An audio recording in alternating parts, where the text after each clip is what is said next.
അപ്പോൾ ഇന്നിതാ ഞാൻ ബ്രേക്ക്ഫാസ്റ്റിന് ഈ മക്രോണിയാണ് കേട്ടോ ഉണ്ടാക്കുന്നത്. നീനൂട്ടി ഇപ്രാവശ്യം വന്നപ്പോൾ മുതലേ പറയാൻ തുടങ്ങിയിട്ടുണ്ട് മക്രോണി ഉണ്ടാക്കി തരുമെന്ന്. അപ്പോൾ ആ കൊതി അങ്ങോട്ട് നമുക്ക് മാറ്റി കൊടുക്കാമല്ലേ. അപ്പോൾ അതിനുള്ള സാധനങ്ങൾ കൂടെ സെറ്റാണ്. നീനൂട്ടി ആണെങ്കിൽ ലീവൊക്കെ കഴിഞ്ഞ് തിരിച്ചു പോയി രണ്ടാമത് ലീവിന് വരാൻ നേരമായി. എന്നിട്ട് നമ്മളിപ്പോൾ ഈ വീഡിയോ അപ്ലോഡ് ആക്കിയിട്ടില്ല കേട്ടോ. എഡിറ്റ് ചെയ്യാൻ അപ്ലോഡ് ആക്കാനും വോയിസ് കൊടുക്കാനൊക്കെ ഭയങ്കര മടിച്ചിക്കോതെയാണ് ഞാൻ.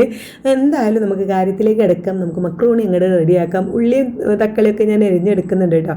വീഡിയോ എടുക്കണ ആയതുകൊണ്ടാണ് ഇതാ ഇങ്ങനെ ഡെക്കറേഷനും കാര്യങ്ങളൊക്കെ സെപ്പറേറ്റ് ഉള്ളി കട്ട് ചെയ്യുക, തക്കാളി കട്ട് ചെയ്യുക, അങ്ങനെയൊക്കെ കേട്ടോ. അല്ലെങ്കിൽ ഞാൻ എല്ലാം ആ ചട്ടിയിലേക്ക് ഇങ്ങനെ കട്ട് ചെയ്തിടലാണ്. വീഡിയോ എടുക്കുമ്പോൾ ഒരു ഭംഗിയൊക്കെ വേണ്ടതെന്ന് വിചാരിച്ച് ഇങ്ങനെ കട്ട് ചെയ്ത് മാറ്റി വെക്കുന്നതാണ്. അപ്പോൾ ഇപ്രാവശ്യം നമ്മൾ മക്രോണിയിലേക്ക് ബീഫാണ് കേട്ടോ ഇട്ടെടുക്കുന്നത്. ചിക്കനും മീനും എല്ലാം ഇടാം, മുട്ടയൊക്കെ ഇട്ടിട്ടായാലും നമുക്ക് ഉണ്ടാക്കാം. അപ്പോൾ ബീഫ് ഉണ്ടായിരുന്നു. കഴിഞ്ഞ 2 ദിവസം മുമ്പ് നമുക്കൊരു മുടികളയിൽ പരിപാടിയൊക്കെ ഉണ്ടായിരുന്നല്ലോ, അതിൻ്റെ ബീഫാണ് കേട്ടോ. അത് ഞാൻ ഫ്രീസർക്ക് വെച്ചിട്ടുണ്ടായിരുന്നു. അപ്പോൾ അത് പെട്ടെന്ന് രാവിലത്തെ ബ്രേക്ക്ഫാസ്റ്റാണ് മക്രോണി ഉണ്ടാക്കുന്നത് ഉണ്ടായപ്പോൾ ഞാൻ വേഗം തലേന്ന് രാത്രി തന്നെ ബീഫൊക്കെ അങ്ങോട്ട് വേവിച്ച് വെച്ചു. അതുകൊണ്ട് രാവിലെ ഭയങ്കര എളുപ്പമാണ് കേട്ടോ. അപ്പോൾ നമ്മളിതാ വേവിച്ച് വെച്ച ബീഫ് എടുത്തിട്ട് ജസ്റ്റ് ഒന്ന് ക്രഷ് ചെയ്ത് വെച്ചിട്ടുണ്ട്.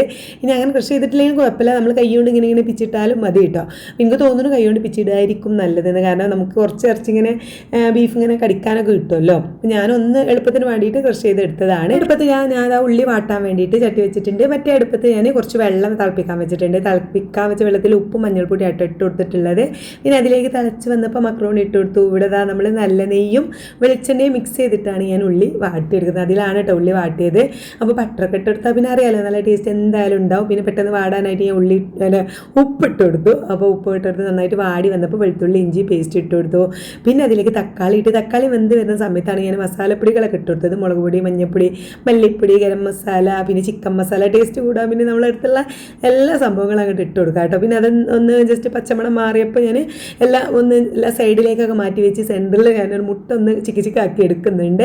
3 മുട്ടയായിട്ടാണ് എടുത്തത്. അത് നന്നായിട്ട് ചിക്കിയതിന് ശേഷം ഞാൻ നമ്മളെ പോയിക്കും നമ്മുടെ മറ്റേ അടുപ്പത്ത് മക്രോണി വന്നിട്ടുണ്ട് കേട്ടോ. അത് ഞാൻ ജസ്റ്റ് ഒന്ന് ഊറ്റി ഇതിലേക്ക് ഇടുന്നുണ്ട്. നന്നായിട്ട് അങ്ങോട്ട് വെള്ളം വാർന്ന് ഊറ്റൊന്നും വേണ്ട, കുറച്ച് വെള്ളം അതിൽ നിന്നോട്ടെ അല്ലേ. അത് കാരണം നമുക്ക് ഇളക്കി കൊടുക്കുമ്പോൾ ഒന്നും കൂടി വേവാനൊക്കെ കുറച്ച് വെള്ളം അതിലുണ്ടാവുന്നത് നല്ലതായിരിക്കും എന്ന് എനിക്ക് തോന്നി.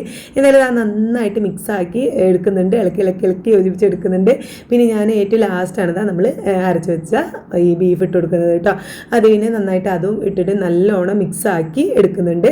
പിന്നെ നമുക്ക് വേണമെങ്കിൽ മല്ലിച്ചപ്പ്, പുതിന അല്ലെങ്കിൽ കറിവേപ്പില, വീണ്ടും മുകളിൽ കുരുമുളക് പൊടിയൊക്കെ ഇട്ടാലും നല്ല ടേസ്റ്റ് ഉണ്ടാവും. മല്ലിച്ചപ്പ്, പുതിന ഉണ്ടായിരുന്നില്ല, അല്ലെങ്കിൽ ഞാൻ ഇട്ട് കൊടുത്തിരുന്നു കേട്ടോ. എന്തായാലും ഇതാ നന്നായിട്ട് അടിപൊളിയായിട്ട് സെറ്റായിട്ടുണ്ട്. ഇതിലേക്ക് നമുക്ക് കട്ടൻ ചായ ആയിരിക്കും കൂടുതൽ ടേസ്റ്റ്. എന്തായാലും ഈ നീനൂട്ടിക്ക് ഭയങ്കര ഇഷ്ടമായി, ഞാൻ ഹാപ്പിയായി. അപ്പോൾ ഇന്നത്തെ വീഡിയോ ഇത്രയുള്ളൂ. നിങ്ങൾക്ക് ഇഷ്ടപ്പെട്ടെങ്കിൽ എന്ന് പറയണേ.